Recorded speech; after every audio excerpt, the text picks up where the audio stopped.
Hey, how's it going, everybody? It's Tanner here, and welcome to a video. This is a video. It's got nothing to do with Ninjago.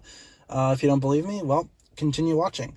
Today's video is going to be a little different because it's not going to be about Ninjago. Instead, it's going to be about a movie that I watched recently that I kind of want to talk about because it's really been messing with me the past few days, and I do want to go ahead and talk about movies somewhere. And if I can't talk about them on my social medias, which I most certainly could, but where's the fun in that? Why not talk about them in a video? So in today's video, we're going to be talking about the new film on Netflix called The Devil All the Time. This is something that I kind of did want to talk about. It's got nothing to do with Ninjago again. Figured I'd just kind of go ahead and talk about it. Enjoy this image of Tom Holland's face. It's going to be the only picture that you see in the video, so enjoy that. And if you don't want to hear my thoughts on this really messed up film, go watch another video. But yeah, let's talk about this movie because it's something that, again, is kind of messing with me. And it might be because, thanks to quarantine and all that kind of stuff, movies have not really been coming out. And this is one of the first new movies that I've seen in a very long while. And it was really good, but it's still messing with me. And I think that's just because of the subject matter at hand, which is very, very creepy. And it actually scared me in a way. This movie isn't a horror movie, I'd say. It's more like a thriller. But the actual subject matter, yeah, without getting into specifics, it's not fun. A lot of stuff in here is very graphic and in your face. And it's just not a good time if you have a very fragile heart. Nothing wrong with that if you do. But the actual actors in this movie are kind of what led me to watch it, because this cast is stacked. You got Tom Holland, you got Robert Pattinson, you got Bill Skarsgård. Great cast all around. The cast does a really good job. And their acting is actually one of the best parts in the movie. The movie itself is very, very good, and part of that is because of the acting at hand here. All of the actors give it their all, and I could definitely say comfortably that this movie might be the best performance that I've seen from Tom Holland.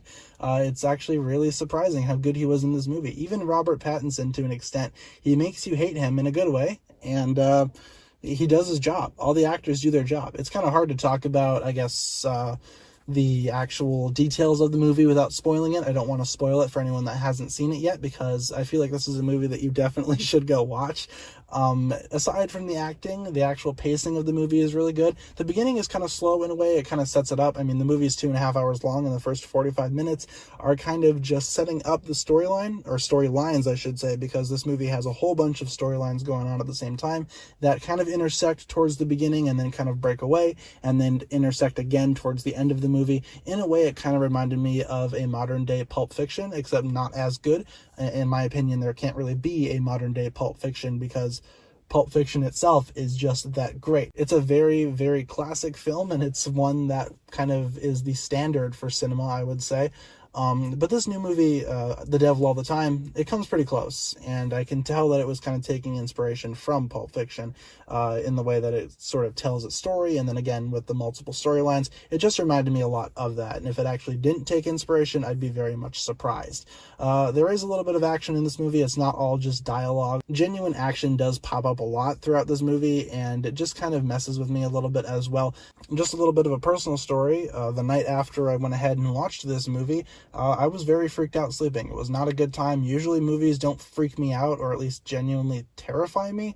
This movie did, not because it's a horror movie, and I don't think that horror movies in general are very scary, especially not when the majority of them are just packed with jump scares and things like that. This movie actually showed, I guess, very disturbing imagery, which, in my opinion, hits a lot harder than just cheap jump scares. Show me some actual scary, messed up imagery on screen, and it will stick with me longer and mess me up harder than something like a jump scare would be. You could combine both of them if you want for another impact, but in my opinion, it's just like, you know, it's better than a cheap jump scare.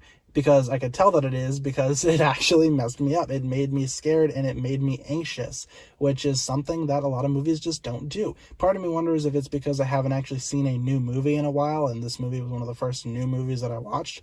But still, the actual film itself does its job. In my opinion, this movie is definitely worth watching. It's a little long again, but I kind of wanted to point out some of my favorite things about the movie, and I kind of wanted to talk about this movie in general because, again, it stuck with me a lot.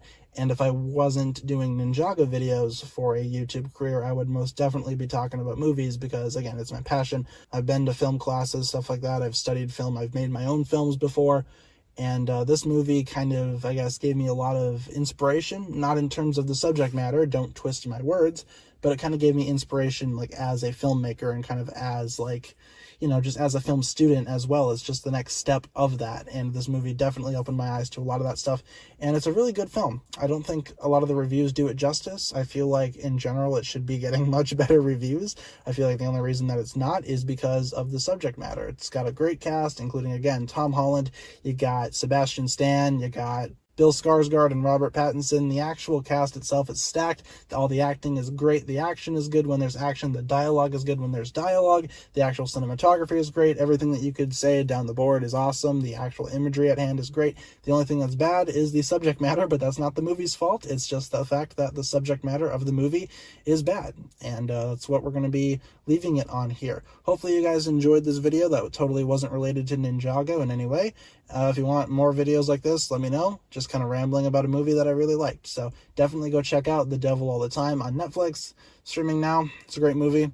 Go watch it. It's really good and you won't regret it.